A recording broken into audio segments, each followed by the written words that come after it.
This article is part of HuffPost's bi-weekly politics newsletter. Click here to subscribe.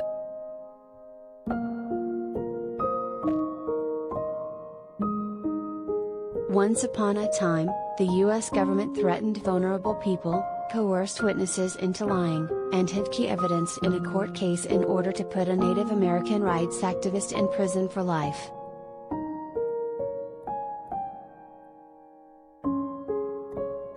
This is the story of Leonard Peltier, who's been in prison since 1977 without any proof that he committed a crime. Think of him as America's longest-serving political prisoner, a fall guy whom the FBI and U.S. Attorney's Office desperately needed after it failed to figure out who murdered two FBI agents in a 1975 shootout on Pine Ridge Reservation in South Dakota.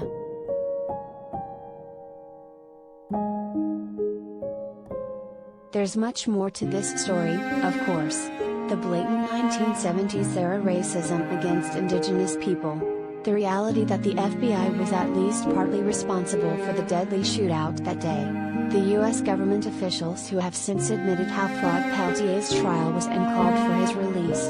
The decades of protests by Native groups, celebrities, politicians and human rights leaders including Pope Francis, the Dalai Lama, Nelson Mandela, Coretta Scott King, and Amnesty International, an organization typically focused on political prisoners in other countries.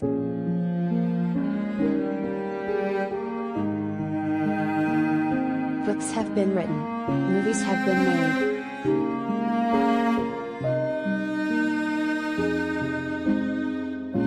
But really, today, the story is simple. There is an ailing 77-year-old indigenous man who has been in prison for 46 years who never should have been there in the first place.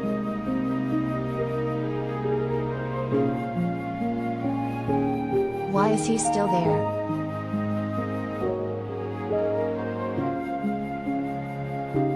I've been trying to figure this out for months. It's two things.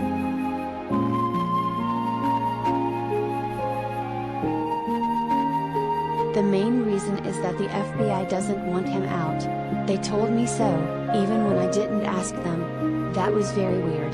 The unsolicited statement they sent me was also full of misinformation, which tells me their plan is to keep recycling a flimsy, face-saving argument for keeping Peltier in prison until he dies.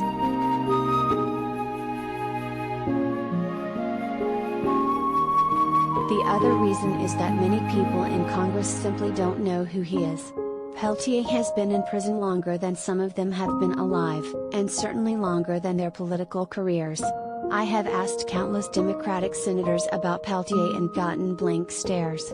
Senator Sherrod Brown, Democrat Ohio, mocked me a couple of months ago for even asking, saying with a laugh that veteran Senator Patrick Leahy, Democrat Vermont, was probably the only one who knew of Peltier since he was likely in the Senate when Peltier went to prison.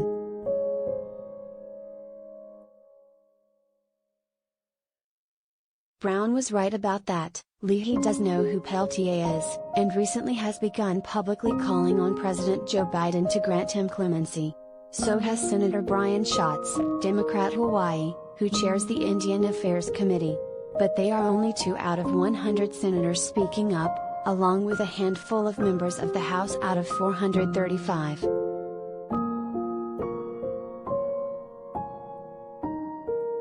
For a U.S. government led by Democrats who take great pride in their efforts to empower tribes and protect Native American rights, the silence on Peltier's imprisonment is striking.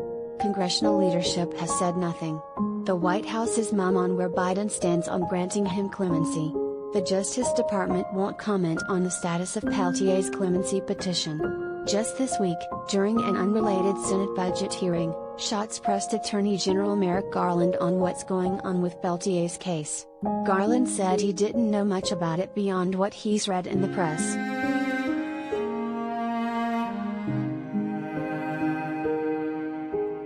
In the meantime, Peltier is still sitting there in his prison cell.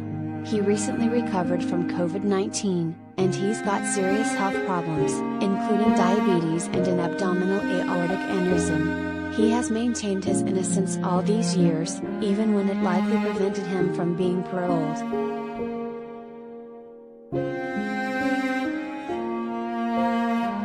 I talked to Peltier last week, in a rare phone interview with him from his Florida penitentiary.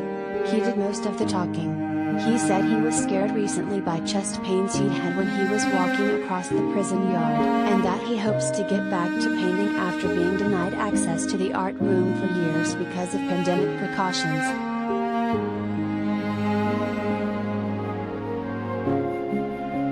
But I'll leave you with his response when I asked what he would say to Biden if he had 5 minutes alone with him.